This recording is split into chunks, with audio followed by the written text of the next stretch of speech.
that. I mean, here are the findings. You can't argue against it. But there are people saying, well, since they started putting more flights into that airport, it's getting noisier living around here. And the airport would probably counteract with, well, it's not as busy as it used to be in the 60s and we're doing everything right.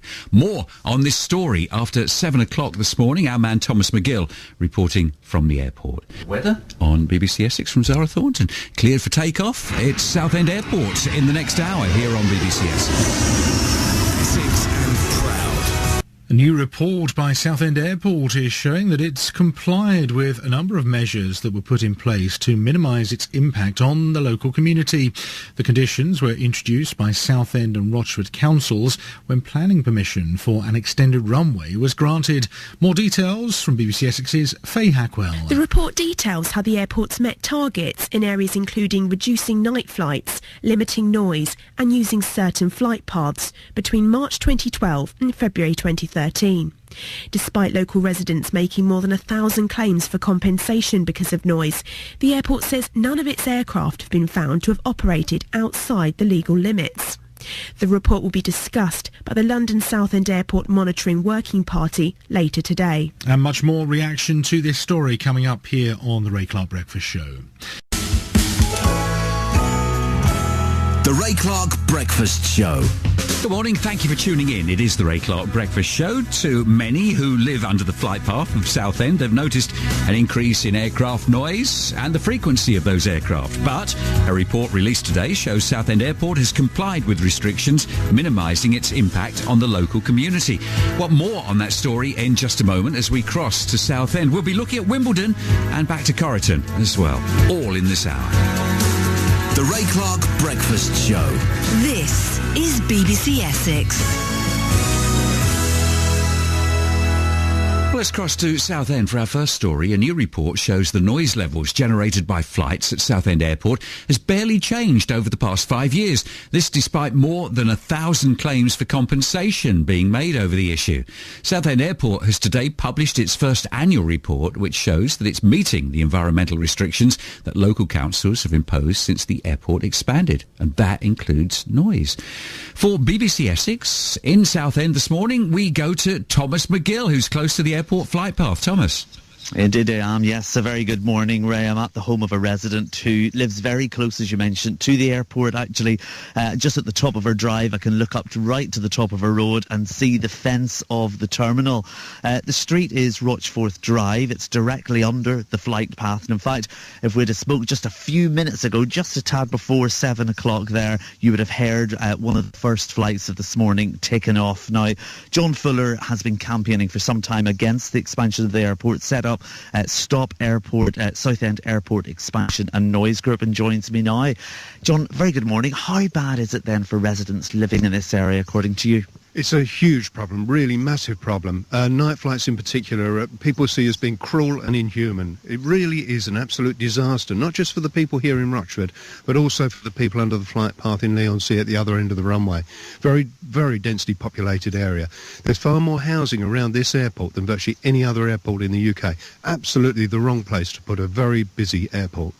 In saying that, however, there has been an independent aviation report carried out looking at the sort of the damage, if you like, that the new increased number of flights has taken. They said there's been no change between 2008 and 2012. Well, now, that precise data, we're talking about decibels, the decibel count on any particular individual aircraft. The key point to bear in mind is that people are getting far more planes at antisocial hours coming over their houses.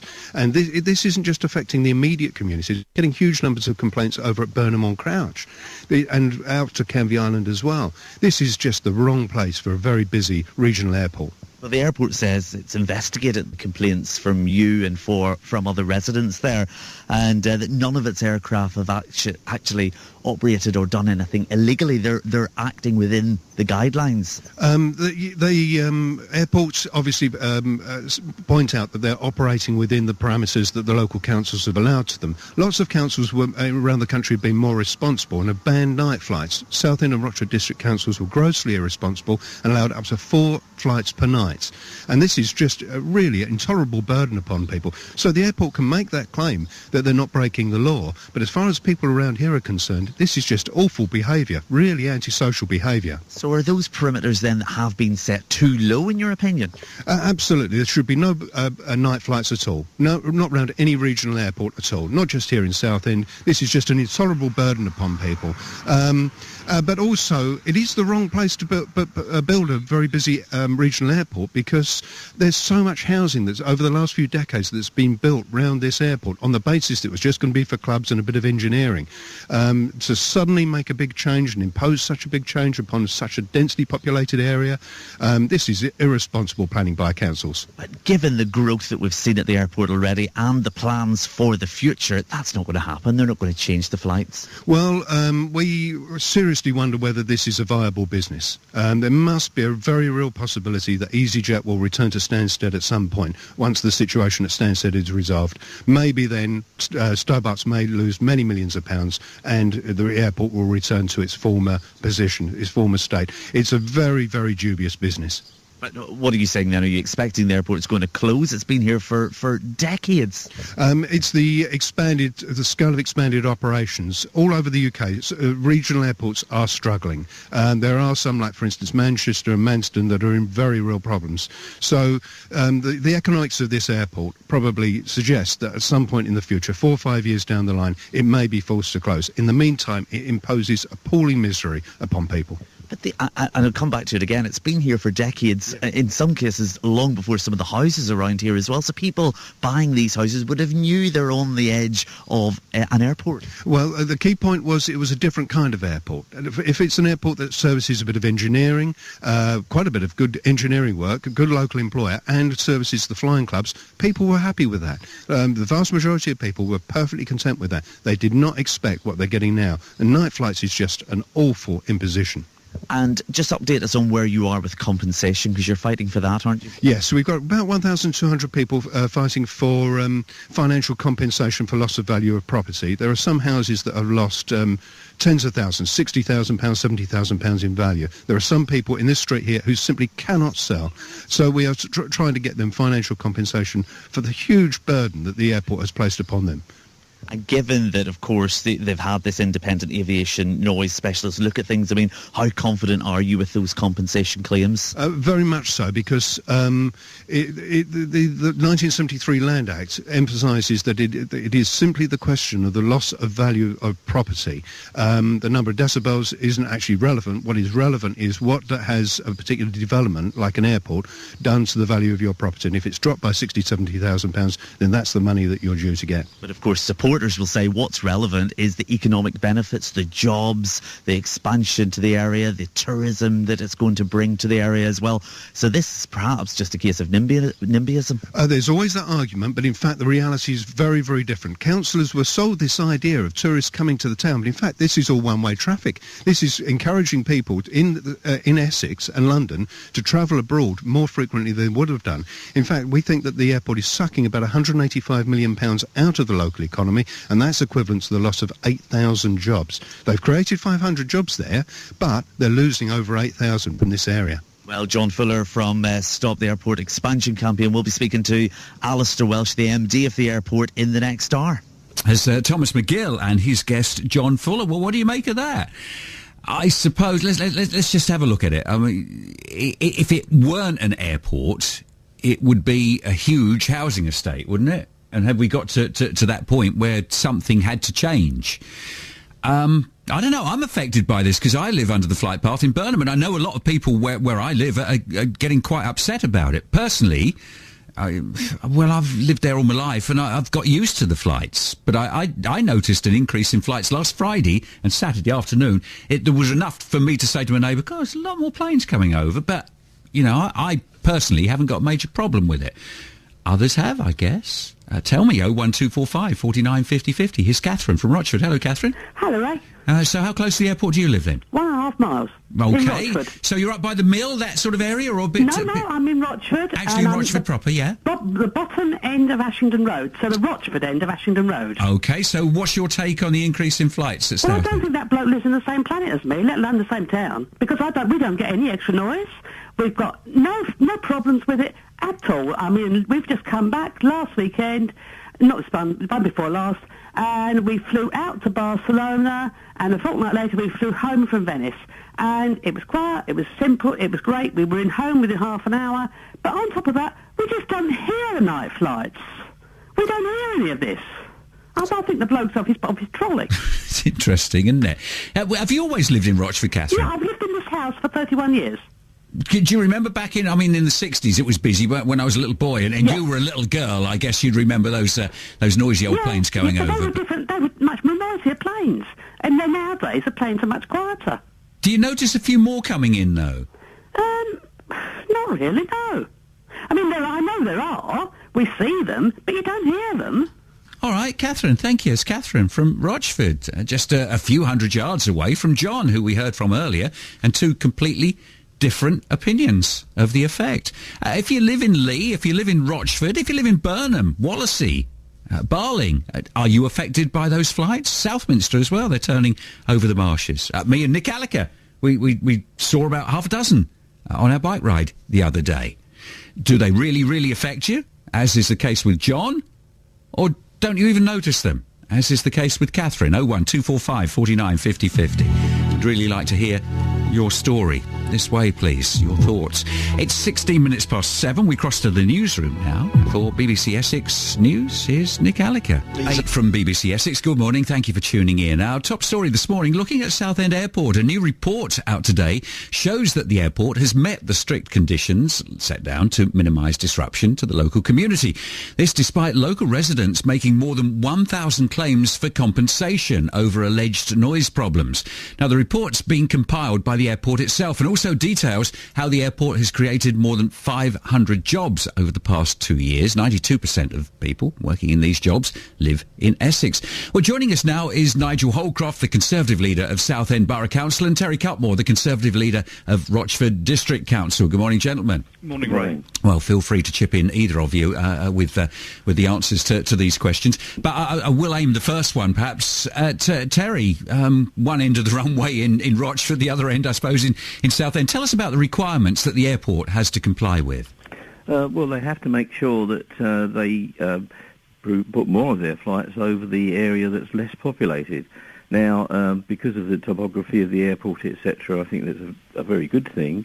Perhaps not so good if you live on the Rochford side, but having said that, of course, there's a lot less people that live on the Rochford side of that, and the jet wash will go over the much less populated areas and mostly open fields. And I accept that's something. If you actually looked at the thing in the round, that's the right thing to do. And of course, the figures show that that's actually happening. Well, is there much of a less populated area in the whole of South Essex? We heard from John Fuller earlier from the Stop Airport Expansion and Noise. He lives in the flight path and says your authorities, both you, Nigel, and you, Terry, haven't done enough to reduce the impact of flights on local residents. Have a listen to just a brief bit of what he had to say. The airports obviously point out that they're operating within the parameters that the local councils have allowed to them. Lots of councils around the country have been more responsible and have banned night flights. Southend and Rochford district councils were grossly irresponsible and allowed up to 4 flights per night. And this is just really an intolerable burden upon people. So the airport can make that claim that they're not breaking the law, but as far as people around here are concerned, this is just awful behaviour, really antisocial behaviour. Nigel, for Southend, have you and Rochford been too easy on the airport? No, I don't agree, and I think, frankly, John Fuller's being completely unrealistic. We have to bear in mind that the airport has been operational for many years, and a lot of the people who now live under the flight path, in fact I suspect all of them, have moved into their current locations knowing that the airport was there. And if we go back 20 or 30 years, Southend was I think the third busiest airport in the country, and people who lived in the area were fully aware of and accepted that there was some disturbance, but they were prepared to accept that because of the economic benefits that the airport brought with it. when we were negotiating the latest package of environmental controls, we were not starting with a blank sheet of paper. We had a lease which meant that night flights were effectively completely unrestricted. We also had some users on the airport, particularly some aircraft maintenance users who are bringing employment, they're bringing apprenticeships, they're bringing money into the area, who could not continue to operate if there had been no night flights. So what we did was we brought down the restriction very dramatically. And I think when one looks at the environmental controls, one's got to look at where we were when the negotiations started. We didn't have the option to do anything, but what we have created is about the tightest package of controls applying to any airport across the country. I just agree with Nigel. Yeah, go on, Terry. I think if you actually look at the figures that come through, it's about 4 night flights a night, but those night flights that do come in, they do have restrictions on the noise that they can produce for a start, which of course weren't there before, and of course only 16% of that quota has ever been used over the last period, and that comes out in the figures as well. So indeed I think as far as the sort of gain, if you like, for residents from the controls that we put on, I think that's a positive, not a negative, and I think it's extremely unfair to try and put that forward as a negative for residents. But despite those restrictions, and Nigel suggesting that John was being unreasonable there, it's not just John, it's more than 1,000 people who were seeking compensation because of noise disruption, and these voices weren't heard at all 3-4 years ago, so something's changed, and a lot of people, 1,000 at least, are upset about it. Well, I mean, firstly, I think that residents had got used to the fact that over a number of years the airport had been operating at very low levels. Those of us with longer memories can remember that actually the disruption that the older and more noisy aircraft were creating 30, 40 years ago was far worse than we have now. We are sympathetic to the fact that obviously when there is greater aircraft numbers of flights over properties, it will have an effect on residents, and that is the reason why we were so careful to create the tightest package of environmental controls that we could. So far as the claims, well, obviously there is a process in place where people can submit claims if they feel the values of their property has been affected. It's going to be interesting to see what the outcome of those claims are. Terry, there are plans in place, and we'll find out again when we speak to the airport a little later, for expansion to a point. But when you get to that point in the next few years, I believe it's 2020 from memory, would you want to see the airport any bigger than it is now? I think that's a conversation that we have to have. I think there's a balance between the benefits that the airport brings to the community as far as jobs creation is concerned, and of course the environmental impact of that airport, and of course there's finite limitations on that. Again, I think that's a conversation to be had. We're not there yet. Of course, we're looking at something that's happening now. May I just say, I used to actually live in Dulverton Avenue off Bridgewater Drive when I was about 9 years old, and I was directly under the flight path of the aircraft then. We used to have all these Carviers go over, and they were great big lumbering planes that used to take an age to get over, engines screaming. Don't get that now with the modern jets that we have there. They're over and they're gone. But when you used to get a jet, my God, you used to know about it. I think recently there was a jet that flew over the west of Essex, and I think people which was a military jet, which is a similar sound to the old jets there used to be. And I think most of Essex complained about that at the time. Is that a valid argument, though, really, Terry, or Nigel, for that matter? I mean, we used to have smoky atmosphere, but times change. Should people still have to put up with what they see as the inconvenience of loud jet noise? Well, I think it's the reality. We all want to fly an aircraft, and frankly, they have to fly somewhere. Also, if you look at the airport, I mean, we have had a private investment here of £100 million. It's creating employment.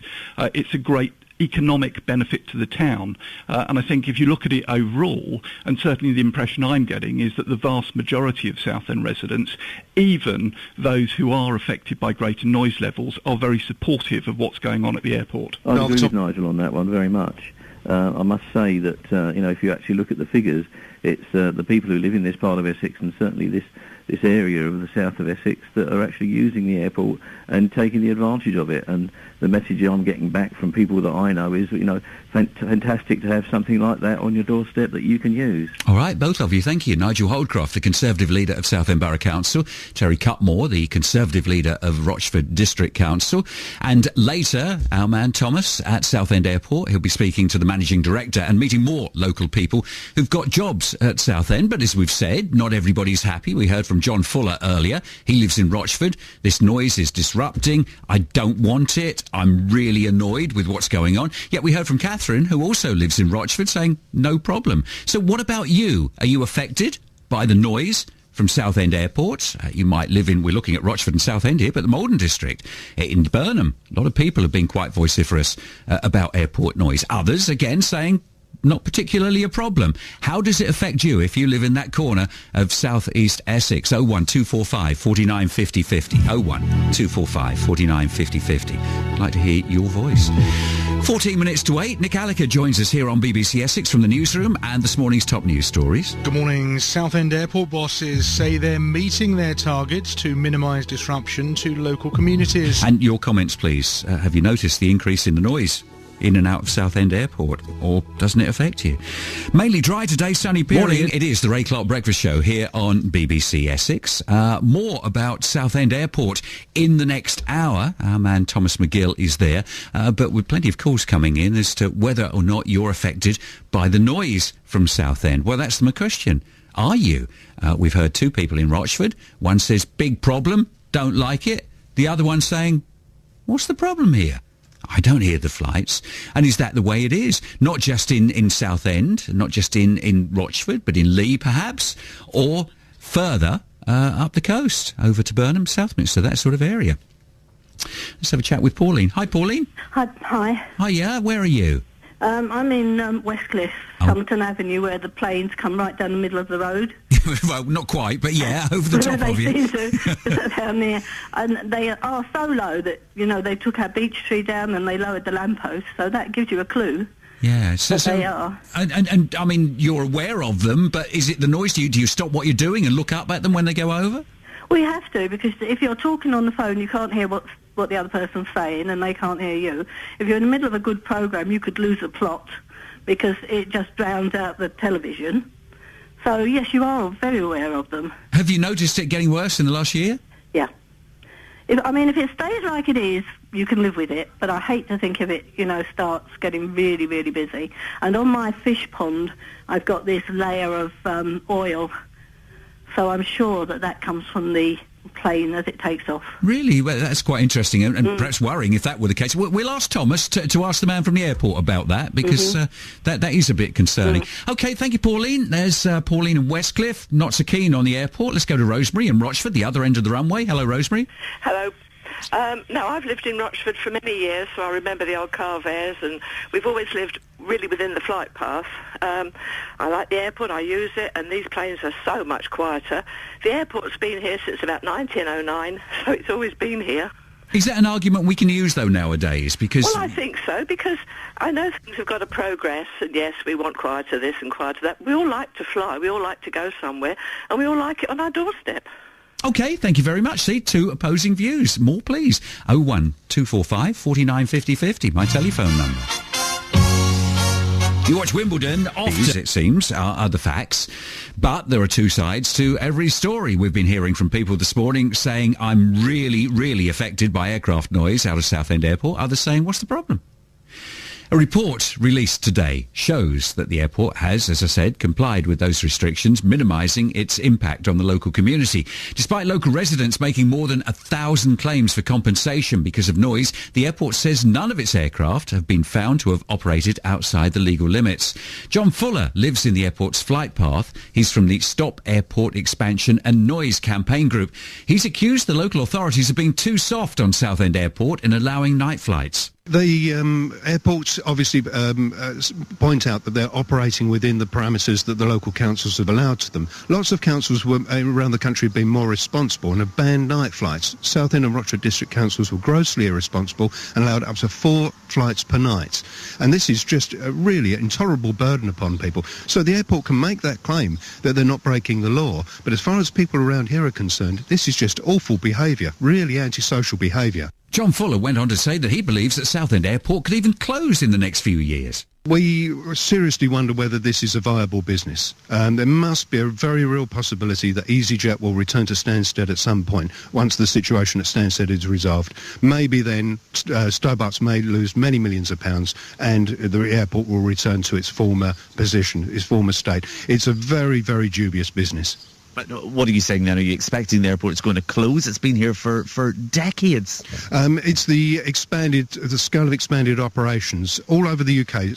Regional airports are struggling. There are some, like for instance Manchester and Manston, that are in very real problems. So the economics of this airport probably suggest that at some point in the future, 4 or 5 years down the line, it may be forced to close. In the meantime, it imposes appalling misery upon people. The views of John Fuller. These listeners who also live in the flight path have called BBC Essex this morning to air their views. If you're talking on the phone, you can't hear what the other person's saying and they can't hear you. If you're in the middle of a good programme, you could lose a plot because it just drowns out the television. So, yes, you are very aware of them. Have you noticed it getting worse in the last year? Yeah. If it stays like it is, you can live with it, but I hate to think of it, starts getting really, really busy. And on my fish pond, I've got this layer of oil, so I'm sure that comes from the plane as it takes off. I've lived in Rochford for many years, so I remember the old Carvairs, and we've always lived really within the flight path. I like the airport, I use it, and these planes are so much quieter. The airport's been here since about 1909, so it's always been here. Is that an argument we can use, though, nowadays? Because Well, I think so, because I know things have got to progress, and yes, we want quieter this and quieter that. We all like to fly, we all like to go somewhere, and we all like it on our doorstep. Opposing views from Southend, and we were hearing from both ends of the runway. One end in Southend, one end in Rochford, effectively, Lee and Rochford. But as I mentioned, where I live, I'm hearing people in Burnham and Southminster saying, "Wow, have you noticed the noise of those aeroplanes?" Well, to be honest, no, say some people. Again, there's that, oh, what a problem. No, it's not a problem. And I'd be interested to hear your view if you live on that flight path, in particular to the north of the River Crouch. Are you affected? Or are you another of those? Just says, well, don't really notice it. Let's go to Thomas McGill, who's actually at the airport. Thomas. I am indeed, yes. Good morning, Ray. We're just standing outside the main terminal area and next to or near the train station as well. A new train station built to accommodate the thousands of passengers anticipated to come through these doors in the coming years. And lots to get through there. I'm standing beside the managing director of the airport, Alistair Welsh. And Alistair, you haven't heard many of those comments from local residents there, but I will come to those in a few minutes' time. But first of all, I must ask you, are you satisfied with the findings of this report? Well, I think when we set out on the redevelopment of the airport, we were very clear that we wanted to make sure that we put in place a whole lot of safeguards to ensure that people knew how many flights there might be and to understand the controls that would be in place in future at night. And what the report does very clearly is set out that not only have those controls been complied with, but that actually the airport is making sure that we are doing, I think, responsibly what we should be doing with regards to supporting the local community. Well, we heard from John Fuller, who helps organise Stop Airport Expansion and Noise, and he says that basically the report, it's easy to meet those targets because they've been set by the council very low. Well, that's interesting. I think it's fair to say that in the 1980s we had over 100,000 movements as aeroplane flights every year. The cap going forwards is less than half of the number of movements we had in the 80s. At night, in the 80s, we had more than 50 flights every night on average. That's now been capped at fewer than 4 movements an average at night. And there are so many other controls in place which are really challenging for us. And one, for example, is that if any aircraft over a certain weight deviates from what's called a noise preferential route, a route they must fly, we have to capture that, identify that, go through that with the operator of the airplane and report on that. And we've done that with every single case over the last year. OK, well, let's turn to noise there. You mentioned it. The number of flights has increased dramatically since Stobart's has taken the place over. Some local residents, not all, are upset by that. They've said their property price, the price of their property has been blighted, and that they're not happy about that. What do you say to them people?